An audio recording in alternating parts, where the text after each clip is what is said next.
Hey guys, welcome to my new video. This is going to be a video on my GCSE tips, and this is a complimentary video to my previous one, which was my GCSE experience, but I split the video into two because it was so long, and this is the second half of that. And hope you enjoy it, and stay tuned for new videos, and like and subscribe.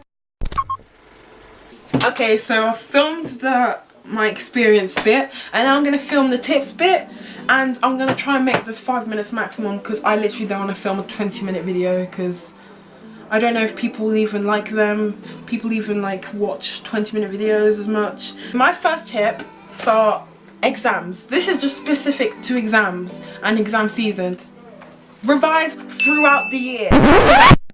I'm just looking back on this whilst editing, and I don't know why I was shouting like I'm some sort of preacher or something. I was literally shouting.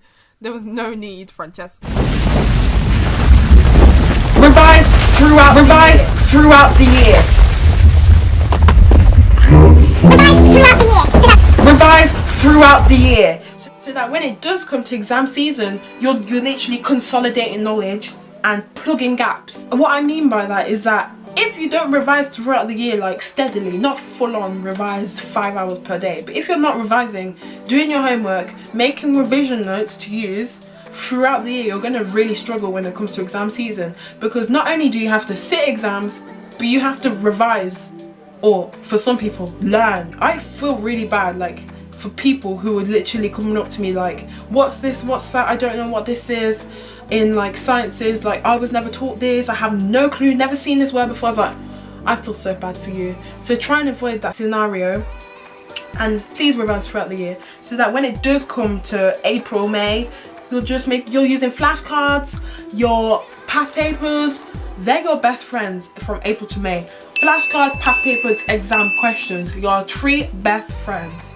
Start your that ties into the first one. Start your hardcore revision from like the start of May or the end of April. So I started mine at the start of May.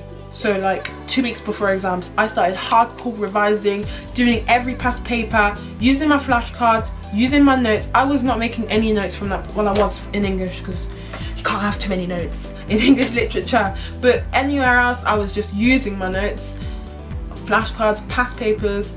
And honestly, that was a miracle. That's what literally helped me.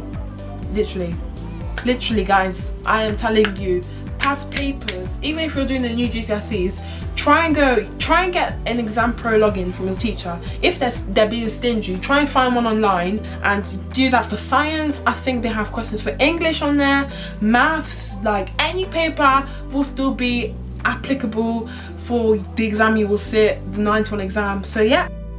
My second tip is you need a balance during exam season. Like obviously if you're doing dancing, partying, your social life is like 10 times max up here, you do need to tone it down when it does come to exam season. But you need a balance. Like I still went to netball regularly during exam season, and it was literally stress relief. Going to church was so nice. It was such a difference from just sitting in exams for 2 hours after 2 hours. So yeah, the balance is important.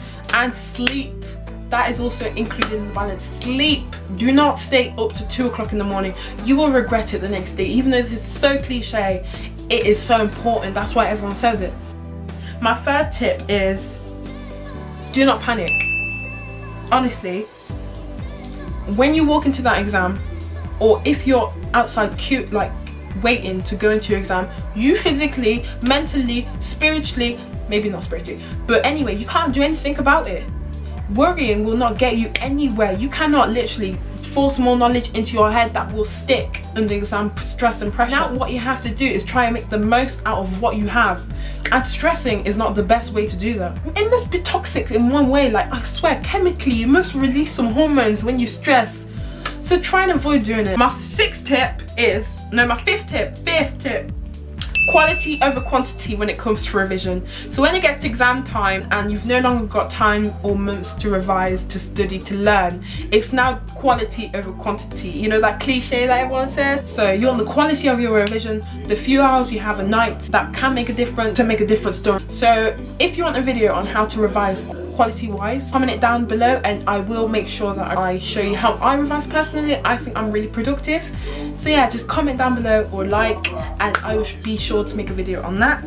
And my last and final tip, sorry about the noise in the background, is past papers or specimen papers or exam questions, exam papers. You're going to spend your time during that month sitting 20 of these papers, and the sad reality of it is that 50% of your grade will not come from your knowledge of the subject, but if you've given the examiner what they want, especially when it comes to sciences, because you can know the A-level version of FSH or the I don't know, the kidney or the pancreas or like the digestive system. You might know the A-level version of that or the university version of that. You might be some genius. But if you don't know what the mark scheme or roughly what the mark scheme will say, you're not going to do as well as a person who does. So that's my last tip.